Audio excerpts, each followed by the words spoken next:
introduce our guest that is here with us today.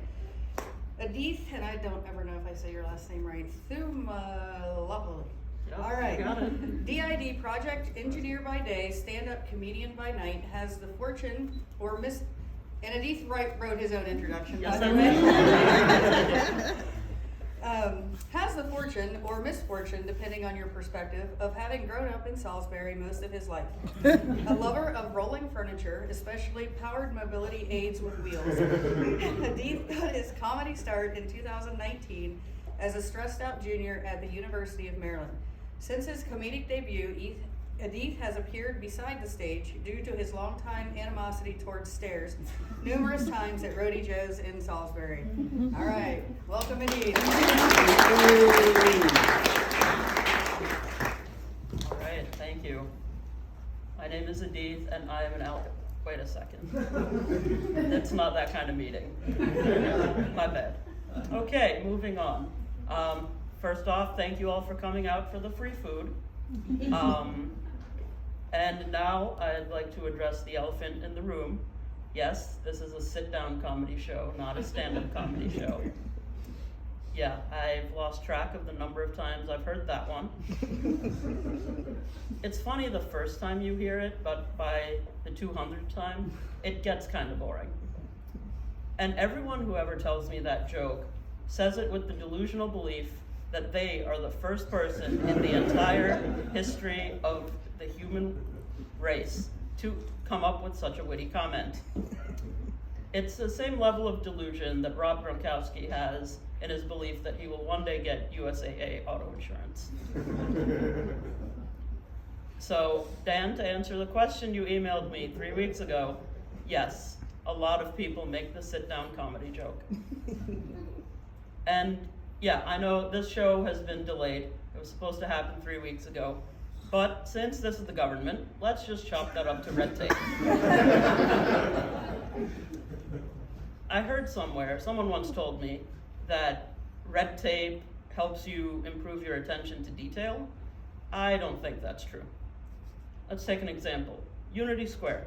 So yeah, yep, the joke doesn't even need to be made, it writes itself. But Unity Square. Now, if someone had paid a little bit more attention, they would realize that Unity Square is in fact a circle. So I don't think red tape would have helped that one. But, so names are important. It's important to name things well. Another example is Spirit Airlines. Do you guys know why they call it Spirit Airlines? Because when you get on one of their planes, you're that much closer to becoming an actual spirit yourself. Bon Jovi might have sang Living on a Prayer, while Spirit Airlines is flying on one. And Boeing is doing their part to, yep, you know, airplanes are notoriously inaccessible places. And just as we're making progress to make them more accessible, they're going to start falling out of the sky. Just when I'm able to get on an airplane in my wheelchair, I may not want to anymore. Someone better get Chicken Little a Xanax prescription for all these parts falling out of airplanes. I'm sure he's having an anxiety attack daily. And it looks like the ground isn't even safe for airplanes anymore. I mean, look at what happened in Dubai. Their whole airport is underwater.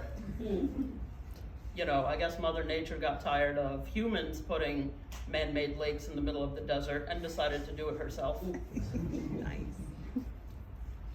I guess that's a lesson to us, to stop, as humans, to stop putting things where they shouldn't go, like old people in the government. Cybertrucks on the road, and bike lanes everywhere. I mean, all pretty useless things.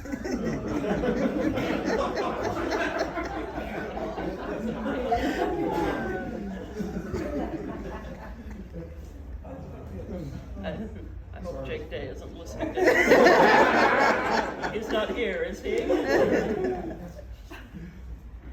Yeah, where was I? Yeah, sometimes I lose my train of thought because it's like a frog jumping around on hot asphalt. There's like 3 trains going down different tracks. They all crisscross. Sometimes they crash into each other. Speaking of things crashing, Cybertrucks, right? You guys have all heard about the recall, right? Do you know how many Cybertrucks have been recalled? I do. I looked it up for this. 3,878. Coincidentally, that's also the same number of menu items you will find at a Chinese restaurant.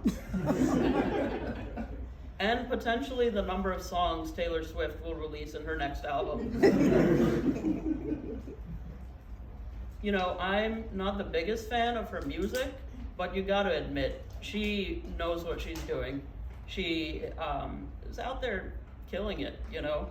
She listens to her fans and gives them what they want. You know, I think lawmakers should learn from her about giving people what they want. You know, maybe we should just replace them all with robots. Elon Musk has already started that with that supposed human son of his. The jury's out on that one. I don't know why he's just broadcasting his kid's activation code out there for the whole world to see. Sometimes I feel like we're living in a video game with all this AI, with all these new technologies. And if we are living in a video game, like some people theorize, they think this is all a simulation and it's run by some all-powerful AI. If that's true, I have 2 requests. 1, please take me back to the character creation screen, because I messed up.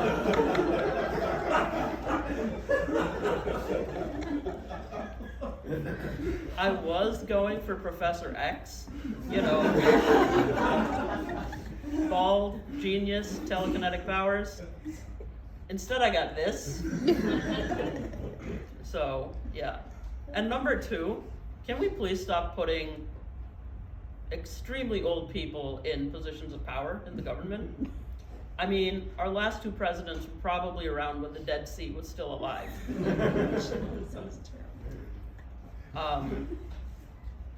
Yeah, I try not to do political jokes, but I think everyone can agree there's a lot of elderly people in the government who probably shouldn't be there.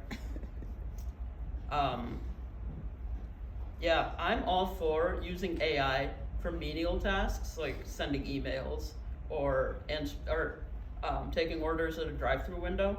But when my toaster starts sending me Instagram reels, that's when I know it's time to panic. But the world is changing, and Salisbury is changing with it. We finally have a building that's taller than the drawbridge when it's up. And there's a lot more fun things to do these days. I remember when I was a kid, you would Google things to do in Wicomico County, and it would just tell you to leave. And I'm gonna take Google's outdated advice now, and in the words of Optimus Prime, roll out. Thank you guys.